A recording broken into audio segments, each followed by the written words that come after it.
Nous, journalistes, éditeurs, patrons des différents médias locaux accrédités au 9e jour de la francophonie, organisé à Kinshasa, capitale de la République démocratique du Congo, du 28 juillet au 6 août, sous l'impulsion de son Excellence, Monsieur le Président de la République, Félix Antoine Tshisekedi Tshilombo. Remercions et félicitons la volonté politique de son Excellence, Monsieur le Président de la République, pour avoir réalisé un si grand événement 40 ans après les combats du siècle d'Ali et Fourima. Nous saluons à cet effet l'implication personnelle du Premier ministre, chef du gouvernement, Jean-Michel Sama Lukonde, pour la réussite de ce 9e jeu de la francophonie avec un grand succès.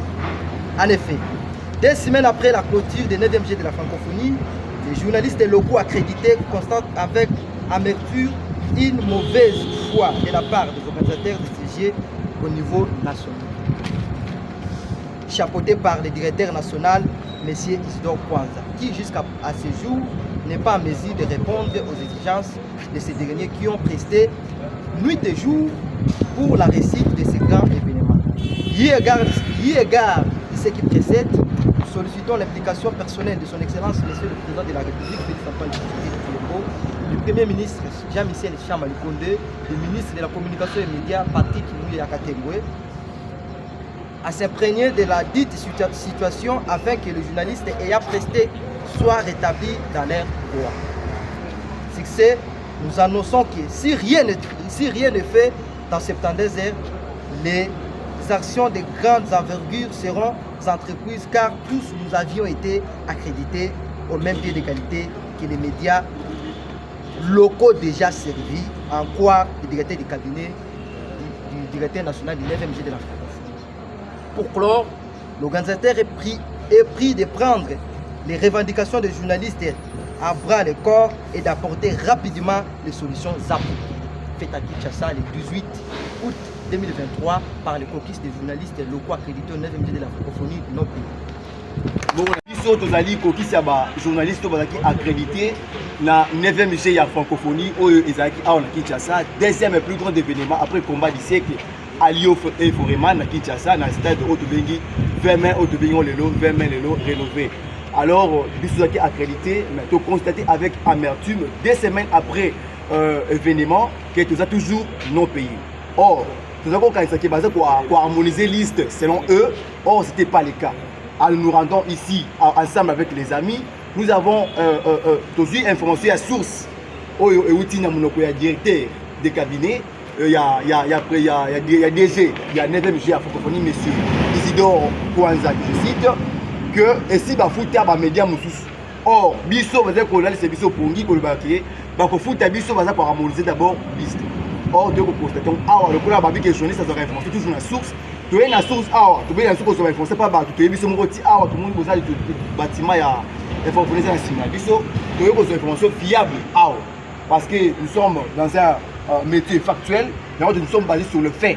Tu es ah ben ici biso qui est et si ba fouta oh biso to ba fouti biso na noté ba bâti biso yango yo bandeko tu bango yoyo ba po na biso yango na nzoto ba kepi ba pisi biso comment madame Patricia nous rejette et c'est lui non c'est elle excusez-moi ndé ba check loko là à gérer biso nous rejette ay pas azo discriminer biso excusez-moi pour tautologie donc pas pour na ko futama.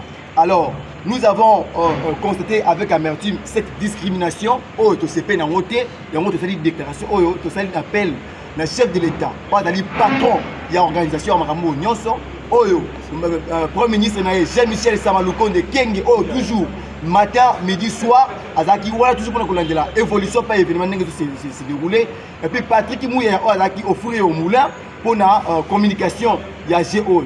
To Seni na Bino Nyonso, beau s'impliquer dans la situation. Oh, tu peux se faire à 72 heures, parce que tout ce qui m'attend, na message auto annoncé vidéo tout ce qui m'attend 72 heures après si rien n'est toujours fait nous serons sur la rue pour réclamer nos droits. Merci.